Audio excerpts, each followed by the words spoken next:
예, 위기의 신앙에서 탈출하기, 위기의 신앙에서 탈출하기라는 말씀의 제목으로 함께 말씀 나누겠습니다.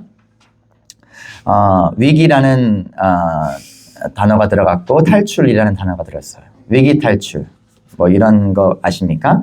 위기 탈출 넘버 1. 예, 이게 2005년부터 2016년까지 대한민국에서 방영된 프로그램입니다. 아주 장수한 프로그램이죠. 10년 이상 그렇게 한 거예요. 이게 어떤 내용이냐면 우리 일상에서 일어난 실제 사고들을 이제 그런 사례들을 재현해서 그 위험 요소들이 무엇이었는지 그 패널들을 통해서 막 퀴즈로 풀고 이런 쇼 프로그램이었습니다. 목적은 뭐냐면 우리 일상에 이런 위험 요소들이 있다라는 것을 알려줌으로 인해서 우리 안에 만연해 있는 어떤 그런 안전 불감증을 좀 환기시켜주고 그런 위험 요소들에 대한 경각심을 일깨워주는 데 목적이 있었던 것이죠. 그런데 이게 10년 정도 방영이 되다 보니까 이게 해가 거듭될수록 이 가져올 사건 사고들이 별로 없잖아요. 그러니까 오만 걸 다 가져오기 시작합니다. 점점 갈수록 지나치게 자기적이고 어이없는 사건 사고들까지 막 가져오기 시작하는 거예요. 그래서 제가 좀 일례로 들어드리면 뭐 그냥 다 죽어. 뭐만 하면 죽어요. 그냥 냉면을 먹다가 냉면을 가위로 자르지 않고 먹어가지고 냉면이 걸려서 질식사해서 죽은 사건. 예, 그런 사건이 있었다고 또 그걸 소개해 주는 거예요. 선글라스를 쓰고 가다가 갑자기 선글라스를 벗었는데 눈이 부셔가지고 실족사한 사건. 예, 그런 사건. 변기 뚜껑을 닫고서는 물을 내리지 않아가지고 물이 튀어서 안구에 물이 튀어가지고 눈이 실명한 사건. 예, 그런 일이 진짜 일어날까요? 있었대요. 아이를 간지럼 태우다가 호흡곤란으로 사망한 사건. 뭐 그냥 다 죽어요. 웃다가 죽고 울다가 죽고 그냥 기승전 사망인 거예요. 내용이 계속 그렇게 흘러가니까 이제 사람들이 조롱하기 시작합니다. 이거 위기 탈출 넘버 1이 아니라 뭐 이승 탈출 넘버 1이다. 위기 창출 넘버 1이다. 막 이러면서 조롱하는 쇼로 변질되기 시작합니다. 실제로 일어날 가능성이 너무 희박한 사건들을 과장해서 이렇게 자극적으로 하니까 그런 오명까지 붙게 되었죠. 근데 프로그램 본래의 목적은 뭐였습니까? 아주 좋은 취지였죠. 그죠? 우리의 안전불감증을 환기시키고 경각심을 일깨워주기 위한 거였어요. 그러나 도가 지나치니까 너무 지나치니까 결국 무시당하고 조롱당하는 쇼로 변질되었다라는 것입니다. 제가 왜 이 얘기를 드리냐면 오늘날 교회들에도 이런 모습이 좀 이런 행태들이 좀 나타난다라는 생각이 드는 거예요. 물론 우리 신앙 가운데 문제가 될 만한 요소들을요 환기시키고 경각심을 일깨우는 것, 우리 신앙이 변질될까 염려되어서 경각심을 일깨워주는 것들 되게 중요합니다. 그런 시도, 그런 노력들, 설교 중에 그런 어떤 메시지를 전하시는 것들 되게 중요하다고 저는 생각합니다. 저도 그런 일을 그런 시도를 종종 할 것입니다. 그런데 그게 도가 지나쳐지면요 우스꽝스러워질 수가 있는 것이죠. 한번 예를 들어볼게요. 근래에 전 세계적으로 인기를 끌고 있는 이 대한민국에서 만든 애니메이션이 있습니다. K-pop 디몬 헌터스라고 하는 애니메이션이죠. 이거 기독교인들이 봐도 되는가? 라는 이제 질문을 많은 분들이 던지는 거예요. 기독교인들이 봐도 된다고 생각하십니까, 여러분?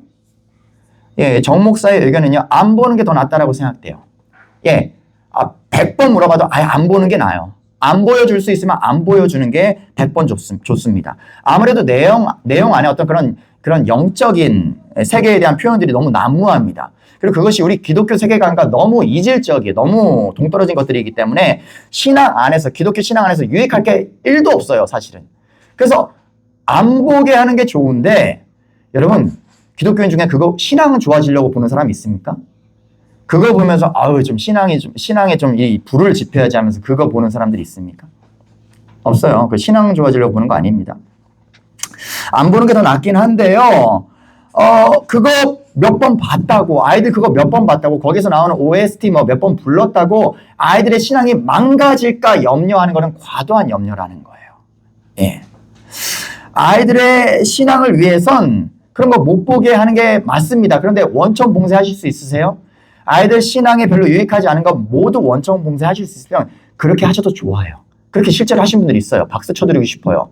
멋지십니다. 대안학교 보내시고 혹은 홈스쿨링 하시면서 그런 걸 완전히 원천 봉쇄하시는 분들도 있더라고요. 근데 그렇게 해서 아이들과 사랑 안에서 잘 양육하실 하실 수 있고 그런 여력이 있으시다면 그거 좋은 방법이라고 정말 칭찬해드리고 싶고 권장해드리고 싶습니다. 근데 그러지 못하는 사람들이 대다수잖아요. 그럼 그랬을 때 그냥 막는 것이 능사냐? 아니라는 거예요. 음성적으로 아이들은요, 그 인기 있어 하는데 다들 아는데, 다들 부르는데, 다들 막 얘기하는데, 나만 몰라요? 음성적으로 접하게 된다라는 거예요. 그럼 더 나빠요. 왜냐면은 부모한테 숨기거든요. 그러면 설명해 줄 기회를 잃어버려요, 부모님들이. 기독교 신앙 안에서 이건 이런 거야, 저런 거야, 라고 설명해 줄 기회마저 잃어버려요. 아이들이 숨기니까, 봤다고 얘기 안 하니까. 그러니까 못 막을 거면 그냥 막으려고 애쓰시기보다 예수 그리스도가 누구인지를 더 잘 설명해 주는 게 중요하다라는 거예요. 예수 그리스도가 누구인지를 더 잘 알려주는 게 100번 효과적인 방법이다라는 것입니다. 그런 거 원천 봉쇄 하기보다, 원천 봉쇄도 안 되지만. 그러니까 더 같이 가정 예배 드리시고 아이와 같이 큐티 하시고 머리맡에 아이 두고 기도해 주시고 이 일에 더 주목하시면 되는 거예요. 그러면서 그거 보면은 야 저건 좀 그렇다. 저희 아이들도 봤습니다. 같이 저도 봤어요. 보면서 제가 야 저거 뭐 나의 아이돌인가? 저 노래는 야 저건 좀 분위기도 그렇고 가사도 그렇고 저거는 별로다. 이렇게 말하니까 아이들도 별로 그거 뭐 좋아하지 않더라고요. 이 정도면 돼요. 이런 것들이 아이들의 신앙을 변질시키고 기독교 신앙에서 떠나게 할 거라는 염려까지는 좀 과도하다라는 것입니다. 그럼 그래도 이 캐대언 같은 거 문제 삼는 거는 그냥 그렇다, 그럴 수 있다. 충분히 공감되고요. 우리 신자들의 경각심을 불러일으키는데 좀 유익하다, 필요하다라고 생각됩니다.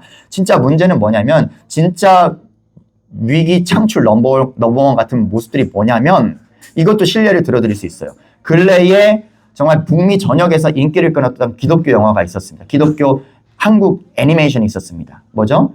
킹 오브 킹스. 여러분 이거 기독교인들에게 유익합니까? 무익합니까? 이걸 뭐 질문이라고 하십니까? 라고 생각하시는데 이걸 가지고도 이게 기독교인들이 봐도 됩니까? 이런 분들이 있어요. 문제가 있다라는 분들이 있다라는 거예요. 여러분 이 북미 전역에서 대박 히트친 한국 애니를 다른 곳도 아닌 교회들에서 목회자들이 보지 말라고 경고하는 분들이 있다라는 거예요. 뭐 유튜브에 막 이런 제목의 영상들이 올라옵니다. 킹 오브 킹스에 숨겨진 이단적인 사상들. 제목이 이렇게 되어 있어요. 이 영화 킹 오브 킹스 과연 기독교인들이 봐도 괜찮나? 이런 자극적인 제목들을 넣고 있어요. 제가 들어가서 한번 저도 궁금해서 봤습니다. 그러니까 이 영화의 배경이 되는 그 주인공 찰스 디킨스라는 사람이 유니테리안이라고 하는 그런 기독교 이단 쪽에 좀 가담한 경우가 있었다. 그게 사실 무근입니다. 그 사람이 정말 그 이단에서 신앙생활을 했는지에 대해서는 사실 무근인데 그냥 그들과 관계 맺은 적이 있었다. 이런 걸 가지고 막 이야기하고요. 그리고 예수 그리스도에 대한 십자가 복음이 선명하게 드러나지 않았다라는 것을 가지고 이거 완전히 그냥 기독교 신앙을 망가뜨릴 수 있다라는 식으로 몰고 가더라고요. 여러분 이건 위기 탈출 넘버원이 아니라 위기 창출 넘버원인 거예요. 이거는 조롱감이 돼버리는 거예요. 여러분 물론 복음의 핵심적인 내용을 좀 가볍게 터치했다라는 것은 저도 동의합니다. 저도 봤는데 복음의 이 핵심적인 진리를 가볍게 터치했구나 좀 감독이 동의합니다. 근데 이건 대중 영화예요. 그죠? 절대 다수가 보게 하기 위해서 만든 거라고요. 예수님 알지 못하고 믿지 않는 사람들도 큰 거부감 없이 괴리감 없이 많은 사람들이 보게 하려고 만든 감독의 의도가 있는 영화라고요.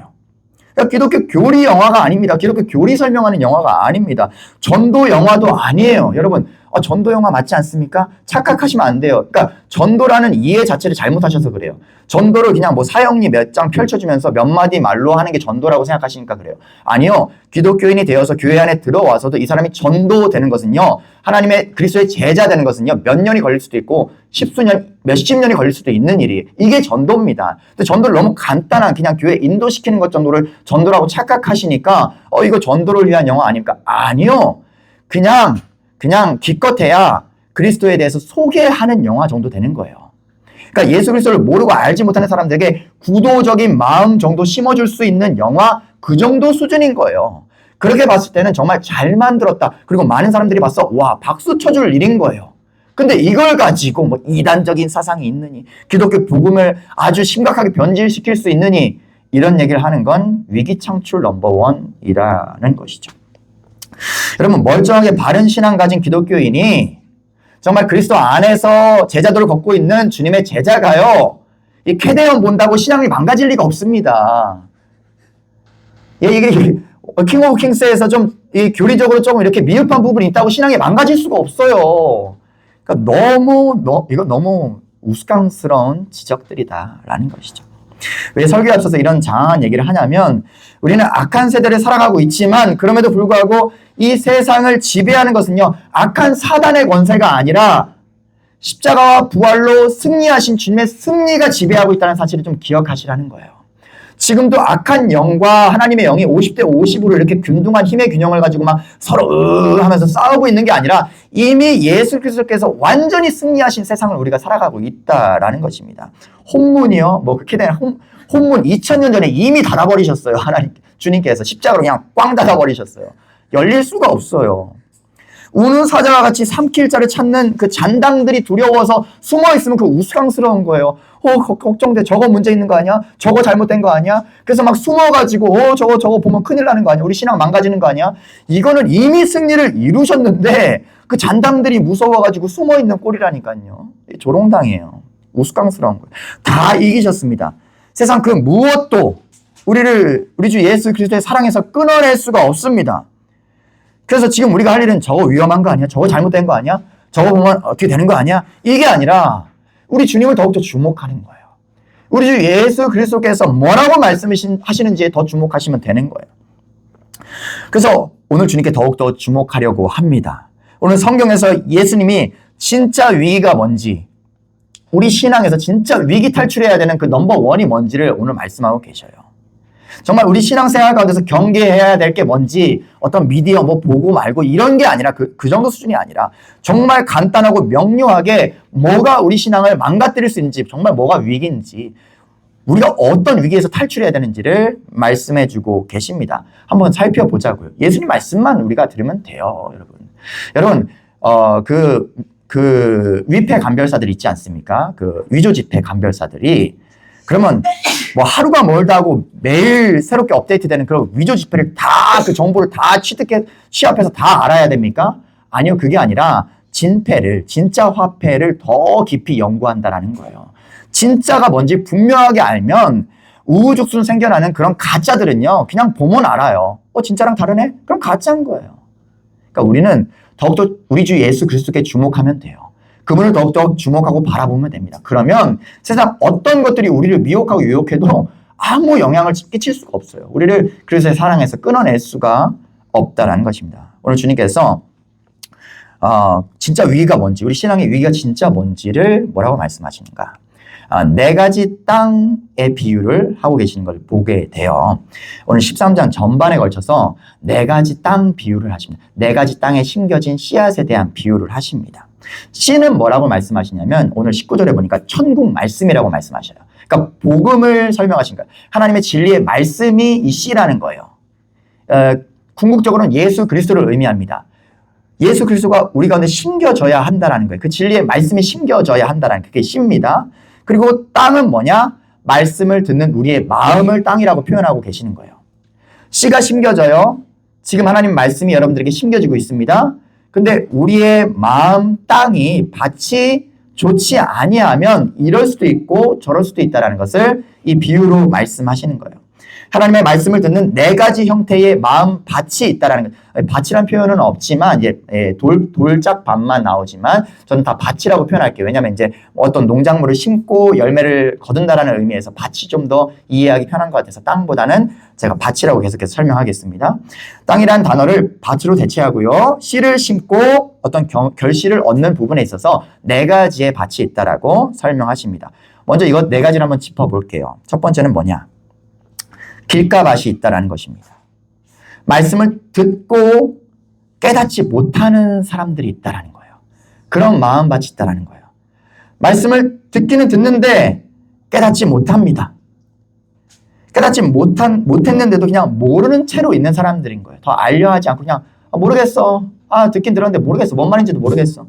이런 것이죠. 19절 말씀 한번 볼까요?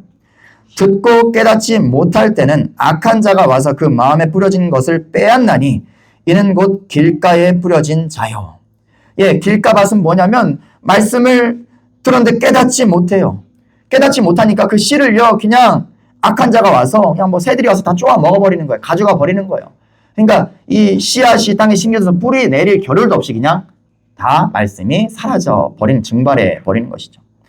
말씀이 뿌려졌지만 마음밭에 1mm도 심겨지지 않은 거예요. 사람들에게 밟히고 또 밟힌 그 길가처럼 딱딱하게 굳어진 우리 마음 땅을 설명하고 있는 게 이 길가밭입니다. 딱딱하게 굳어져서 이 씨앗이, 하나님의 말씀이, 진리가, 예수 그리스도가 심겨질, 스며들 틈바구니가 없는 거예요. 말씀이 아무리 선포되어도 속에 경일 낀 거예요. 지금 막 침 튀기면서 제가 설교를 해도 그냥 침만 스며들지 말씀이 조금도 스며들지 않는 거예요. 왜요? 관심이 없거든요, 말씀에. 그냥 안전은 있어요. 그냥 종교적인 어떤 그런 습관에 따라서 안전은 있는데, 관심이 없어요. 그냥 말씀이 그냥, 안중에도 없습니다. 나를 살리는 것은 말씀이 아니라 그 사람에게는 뭐예요? 세상 성공이 나를 살리는 거다라고 생각하는 거예요. 사람들의 평가가 나를 살리는 거야. 이렇게 딱딱하게 굳어져 있으니까, 저거 듣는다고 뭐 달라져. 저 말씀대로 뭘 살기는 뭘 살아. 세상 살아가는 방법이 따로 있는데. 그냥 저거는 좋은 그냥 교훈이지. 그냥. 저건 그냥 신앙적인 그냥 논리지. 세상 논리랑 다르지. 이렇게 딱딱하게 굳어져서 말씀이 조금도 심겨지지 않는 밭이 있다라는 거예요. 그게 길가밭입니다. 두 번째 밭은 뭘까요? 돌밭이 있어요. 돌짝밭이에요. 말씀 때문에 넘어지는 밭이라는 거예요. 말씀 때문에 이 돌이 툭툭 걸려가지고 그냥 넘어지는 땅인 거예요. 21절 볼까요? 뭐라고 설명하시나? 20절, 21절. 돌밭에 뿌려졌다는 것은 말씀을 듣고 즉시 말씀을 기쁨으로 받아요. 오, 좋은 말씀이야. 근데 그 속에 뿌리가 없어서 잠시 견디다가 잠깐은 그 말씀 때문에 월요일 정도 좋아요. 주일날 말씀 듣고 월요일 정도까지는 기뻐해. 그러다가 말씀으로 말미암아 환난이나 박해가 일어날 때는 서로 사랑하라고 그랬는데 누가 나를 짜증나게 바로 그냥 말라버리는 거예요. 바로 넘어져 버립니다. 말씀을 듣고 이해합니다. 그리고 주일날 말씀 듣고 기뻐합니다. 성경 말씀 펼쳐보고 이 말씀 감동이 돼. 좋아요. 근데 그게 다인 거예요. 나의 일주일의 일상생활, 직장생활, 학교생활에서 적용하자면 너무 어려운 거예요. 부담스러운 거예요. 그 말씀대로 살아가다가는 주변의 사람들 다 떠나갈 것 같아요. 나를 조롱할 것 같아요. 무시당할 것 같아요. 내가 손해볼 것 같아요. 그러니까 들은 말씀과 아무 관계없는 일상을 살아가 버리는 거예요. 그럼 뭐예요? 주일날만 말씀 그냥 기쁘게 듣고 그냥 바짝 말라버리는 거예요. 아무 의미가 없어요. 열매를 맺을 수가 없습니다. 그리고 주일날 또 말씀 듣습니다. 다음 주에 또 와서 또 말씀 들어. 기뻐. 그리고 또 말씀과 관계없이 살아요. 다음 주에 또 와요. 기뻐. 말씀과 또 아무 의미 없는 반복을 하는 거예요. 예수님이 직접 말씀하시는 신앙의 위기, 바로 이거다라고 말씀하시는 거예요. 이 위기에서 탈출해야 된다는 거예요. 우리 마음밭이 만약에 길가밭이라면, 돌짝밭이라면 이 위기에서 탈출해야 된다는 거예요. 세 번째입니다. 가시떨기밭이 있다는 거예요. 말씀에 열매를 맺지 못하는 이 가시떨기밭이 있어요. 밭은 밭입니다. 이게 뭔가 식물이 자라날 수 있기 때문에 밭은 밭이에요. 땅은 괜찮은 것 같아요. 22절 볼까요? 가시떨기에 뿌려졌다는 것은 말씀을 들으나 세상의 염려와 재물의 유혹에 말씀이 막혀서 결실하지 못하는 자요. 그러니까 말씀을 듣고 앞에 돌짝밭처럼 이해는 했어요. 기뻐합니다. 이것까진 같아요. 게다가 마음 깊이 뿌리까지 내렸어요. 정말 이렇게 살아야지. 깊이 뿌리 내렸어요. 그런데 그 마음에는 말씀만 뿌리 내린 게 아니었던 거예요. 세상 오만 잡다한 것이 너무나 많이 뿌리 내려져 있어요. 말씀만큼 깊이 뿌리 내는 것들이 너무나 많아요. 세상 염려도 뿌리 내리고 있고요. 재물에 대한 유혹도 뿌리 내려 있고요. 관계에 대한 불안도 뿌리 내려 있고, 성공에 대한 집착도 뿌리 내려 있고, 사람들에 대한 인정 욕구도 뿌리 내려져 있고, 세상에 대한 유흥거리들에 대한 그런 유혹도 막 뿌리 내려져, 다 뿌리 내려져 있어. 그래서 말씀대로 살아보려고 아무리 발버둥 쳐도 말씀의 씨앗이 뿌리 내려졌고 이렇게 자라 싹을 틔우고 올라가려고 하는데, 다른 것들이 너무 무성하게 자라 있으니까, 가시떨기들이 너무 무성하게 자라 있으니까 아무리 이 말씀을 발버둥 쳐도 이 지저분하게 엉켜 있는 가시떨기처럼, 나무 그 숲처럼 내 마음을 뒤덮은 것들이 너무나 많으니까 자라나질 못하는 거예요. 그러니까 결국 열매 맺지 못하는 거예요. 말씀을 기쁘게 받고 그 말씀대로 살고자 애쓰는데도 전혀 열매 맺지 못하는 그런 비루하고 비참한 삶, 피곤한 삶을 살 수밖에 없는 것. 그게 바로 가시떨기밭이다. 오늘 예수님께서 직접 말씀하시는 신앙의 위기가 이거라는 거예요. 여기서 탈출해야 된다라는 말씀을 하고 있는 것이죠. 이 세 가지 안 좋은 밭이 나옵니다. 그리고 마지막 단 하나의 좋은 밭이 나오죠. 바로 단 하나의 바른 마음밭. 말씀을 듣고 말씀을 깨닫고 말씀으로 견뎌내고 말씀으로 결실 맺는 그런 좋은 땅. 그런 땅에 하나님의 말씀이 심겨지면, 진리가 심겨지면, 예수 그리스도가 심겨지면 30배, 60배, 100배의 결실을 맺을 것이다 라는 말씀을 하고 있는 것입니다. 여러분, 제가 이제 본문에 대한 이해가 잘 되셨어요. 그러면 우리가 마음밭을 잘 준비해야 되겠다. 하나님의 말씀을 듣기에 앞서 혹은 말씀을 펼쳐서 내가 보기에 앞서서 내 마음밭이 잘 준비되어 있어야 되는 거야. 좋은 마음밭이 돼야 되겠구나. 그럼 악하고 딱딱하게 굳어졌거나 헛된 것으로 우거져 있는 그런 마음밭을 다 정리하고 기경시키고 좋은 마음밭을 준비해야 되겠구나 라는 생각을 하실 수 있을 거예요. 그리고 많은 목사님들이 그런 방향으로 오늘 본문에 대한 설교를 하십니다. 우리가 말씀으로 열매 맺는 복된 인생이 되려면 좋은 땅이 돼야 됩니다. 이런 말씀 많이 저도 들었어요. 말씀 듣기 전에 스스로 좋은 땅을 준비해 놔야 됩니다. 이런 말씀 많이 들었습니다. 그런데 제가 한 번은 저랑 아주 친하게 지냈던 이제 동역했던 목사님이 이 본문에 대해서 이렇게 해석하시면서 기존의 그런 목사님들의 어떤 그런 패턴을 되게 부정하시는 말씀을 하시는 걸 듣게 되었어요. 어떻게 말씀하시냐면 우리가 땅이잖아. 근데 땅이 땅을 어떻게 좋게 변화시켜? 그리고 씨 뿌리는 자가 있잖아. 씨 뿌리는 자는 하나님이시잖아. 주님이시잖아. 그러면 그 농부시잖아. 그분이 땅을 기경하고 변화시키는 거지. 그분이 땅을 가는 거지. 땅인 우리가 우리 스스로를 어떻게 변화시켜? 이건 너무 그냥 뭐 인간의 어떤 노력에 대한 하나님의 보상이 있을 거다라는 공로주의적인 메시지가 될 수 있어. 그렇기 때문에 그런 기존의 메시지들은 틀렸어 라는 말씀을 하시는 걸 들었었어요. 더 맞는 것 같더라고요. 그게 더 그리스도 중심적인 해석 같아. 더 복음적인 해석 같아서 그게 맞겠다. 우리가 스스로 어떻게 우리 마음밭을 준비를 해. 주님께서 은혜 주셔야지 우리 가운데 말씀이 심겨질 수 있는 거지 라는 생각을 저도 그때 했던 것 같아요. 근데 오늘 본문을 준비하면서 제가 다시 한번 곰곰이 좀 생각해 보게 되었습니다. 이 본문의 의미에 대해서 예수님께서 말씀하신 4가지 땅에 대해서 좀 더 곰곰이 한번 묵상해 봤습니다. 여러분, 우리 안은요, 이 4가지의 땅이 다 존재할 수 있습니다. 예, 그렇죠. 4가지의 땅이 동시에 같이 존재할 수가 있어요. 우리 마음 가운데 길가밭 있잖아요, 분명히. 그죠? 우리 어떤 굳어진 가치관으로 딱딱해진 부분이 분명히 있습니다. 그죠? 우리가 살아오면서 내 삶의 어떤 습관, 가치관, 패턴들에 의해서 딱딱하게 굳어진 땅들이 분명히 있습니다. 나의 성향과 고집으로 굳어진 땅. 그리고 돌짝밭도 분명히 있어요. 나에 대한 사람들의 평판이나 사람들의 평가에 쉽게 흔들리는, 그죠? 쉽게 흔들리고 그것들을 두려워하는 얄팍한 그런 돌짝밭 같은 마음이 우리 가운데 동시에 또한 있습니다. 그리고 가시떨기밭도 있어요. 내 삶에 어떤 깊게 뿌리 내린 내가 중요하게 여기는 어떤 그 무성한 가치의 숲들이 분명히 우리 가운데 있어요. 여러분, 기본적으로 이 어린아이가 아니라면, 여러분, 그래서 아이들이 어릴 때 말씀으로 심으셔야 됩니다. 아이들이 어릴 때는요, 이런 길가밭이나 뭐 돌짝밭이나 가시떨기밭이 별로 없어요. 굳어질 게 별로 없어요. 무성할 게 별로 없어요. 그래서 어린 아이일 때 말씀으로 잘 심으셔야 돼요. 그때는 거의 거진 아이들이 좋은 땅입니다. 막 30배, 60배, 100배의 결실을 맺을 수 있는 땅의 상태이기 때문에 그때 잘 심어주셔야 돼요. 근데 대부분의 어떤 인생을 좀 많이 살아오신 성인이시라면 기본적으로 자생하는 좋은 땅을 있을 수 없어요.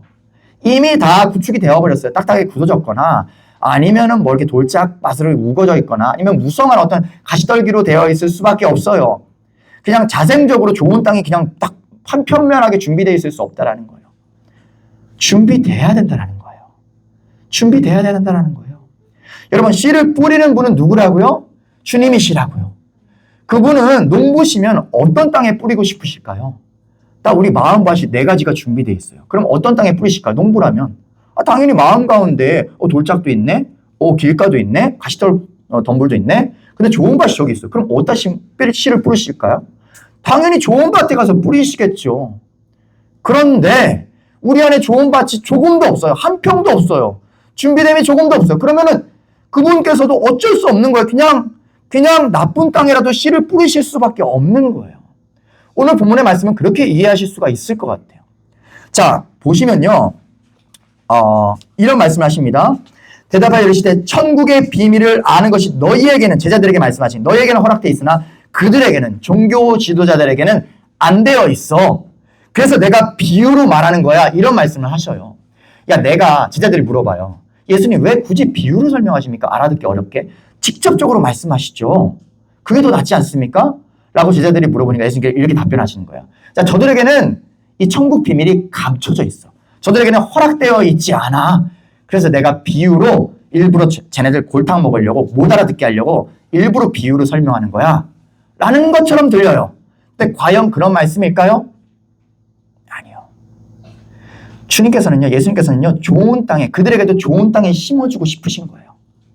이 천국 복음을요, 그들의 좋은 땅에 심어주고 싶으셔요. 그러나 그들은 조금도 준비되어 있지가 않은 거예요. 그들 안에 조금도 좋은 땅이 준비되어 있지가 않아요. 그래서 어쩔 수가 없어요. 어쩔 수가 없어요.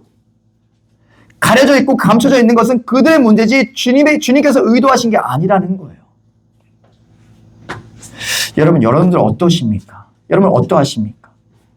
제가 왜 오늘 본문을 곰곰이 묵상하면서 더 그런 결론을 내렸냐면, 저희가 지난 주중부터 성경 공부 모임 같이 하고 있지 않습니까? 한 분 한 분 같이 하고 있는데 우리 영숙자매님께서 그러시는 거예요.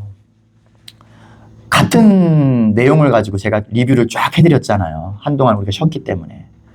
그러니까 어떠시냐고 그랬더니 지난번에 나눌 때는 좀 의심도 많이 들고 왜 그렇지? 좀 이렇게 좀 이게 잘 받아들여지지 않는 부분들이 있었는데 요즘 우리 영숙자매님 뭐 하고 계셔요? 40일 작정으로 막 아침 저녁으로 막 묵상하시고 어떻게든 하나님 말씀대로 살라고 애쓰시고 막 기도하고 그러고 계시잖아요. 그러니까 하시는 말씀이 너무 잘 마음 가운데 들어온다라는 거예요. 잘 받아들여진다라는 거예요.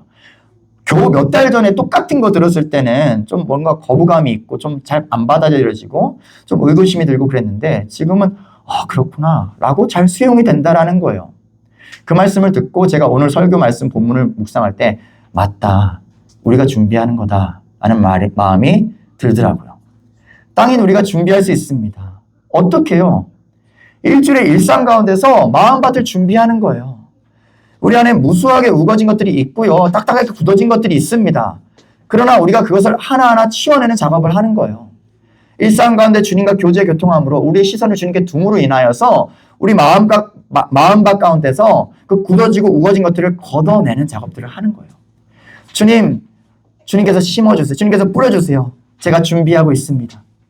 그러할 때 주님 말씀이 뿌려질 때에 그 마음밭에서 30배, 60배, 100배의 결실을 맺을 수가 있다라는 거예요. 사랑하는 여러분, 기억하시기 바랍니다. 신앙의 위기는 뭐 이상한 엉뚱한 데서 오는 거 아닙니다. 길 가다가 내가 무심결에 목탁 소리 들었다고 우리 심령이 상하는 거 아니에요. 괜히 무슨 뭐 영화 한 편 봤는데 조금 내용 조금 이상하다고 해가지고 내 영혼이 망가지는 거 아닙니다. 락 음악 들었다고 해서 갑자기 막 우리가 사탄이 되는 거 아닙니다. 우리 마음밭이 매주 준비되어 있지 않으면 결국 말씀의 씨는요, 길가에 돌밭에 가시떨기 위에 뿌려질 수밖에 없고요. 그것은 우리의 신앙의 위기를 가져온다는 거예요. 거기서 탈출해야 된다는 거예요. 어떻게 해요? 좋은 땅 준비함으로. 주중에 일상 가운데서 조금씩 걷어내세요. 월요일, 화요일, 수요일, 목요일 조금씩 걷어내셔서 말씀이 여러분 가운데 심겨지실 때, 뿌려지실 때, 예수 그리스도께서 여러분들에게 쫙 뿌리실 때 그냥 뭐 한 90%가 그냥 좋은 땅에 심겨지면 얼마나 풍성한 열매로 또 다음 주를 살아갈 수 있겠어요. 그 아름다운 그 열매의 선순환이 여러분들에게 있기 위하여서 좋은 땅 준비하시는 일상 살아가신 여러분들 되기 바랍니다. 그럼 여러분들의 인생 가운데 위기 없을 줄 믿습니다. 위기인 것 같은데 모든 것이 아름답게 열매 맺어지고 해결되는 역사를 경험하게 되실 줄로 믿습니다. 주님께서 놀랍도록 30배, 60배, 100배의 결실을 맺게 하는 축복된 인생 되게 하실 줄 믿습니다. 예, 기억하시며 우리 결단으로 찬양할게요. 오늘 이곳에 계신 성령님, 우리에게 말씀하시고 우리를 가르치소서. 말씀이 우리에게 뿌려질 때 그 거룩하신 영이신 성령께서 그 거룩하신 성령 하나님께서 예수 그리스도의 영이기 때문에 그분의 모든 것으로 우리를 가르치시고 우리를 교훈하십니다. 우리를 그렇게 가르치셔서 우리를 온전케 하소서. 내가 준비되어 있습니다. 이렇게 결단하며 찬양하시길 바랍니다.